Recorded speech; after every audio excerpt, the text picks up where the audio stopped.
menjadi hak orang lain. Dan supaya kita itu juga bisa bersyukur dari apa yang kita dapat selama ini.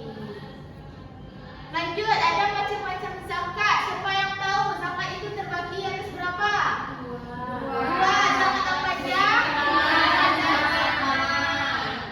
Zakat fitrah itu tadi yang sudah dijelaskan sama si Hanifah, yaitu zakat yang dikeluarkan sebelum Idul Fitri. Kalau zakat mal, harta kekayaan yang dimiliki seorang muslim.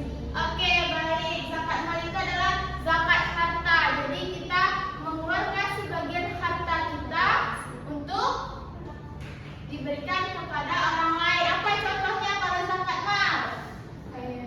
Harta, emas, perak, dan pertanian. Oke. Lanjut. Dan di sini kita akan membahas tentang golongannya. Ada berapa sih golongannya? Apa aja? Fakir, miskin, fakir, mu'alaf, rifah, garing, dan ibnu sabil. Apa itu garing? Ibnu sabil? Musafir yang bisa nakal. Miskin? Penghasilan tidak dicukupi. Oke. Jadi kita langsung saja. Ibu ada contoh studi kasus. Yang mana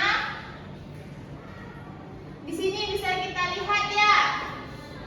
Sebuah daerah yang kaya secara ekonomi, namun tingkat pembayaran zakatnya sangat rendah. Akibatnya, kemiskinan itu terus berlanjut dan kesenjangan sosial semakin melebar di tengah masyarakat. Di sini ada 3 pertanyaan. Jadi, ibu akan membagi anak ibu menjadi 3 kelompok. Ini kelompok 1, kelompok 2, dan kelompok 3.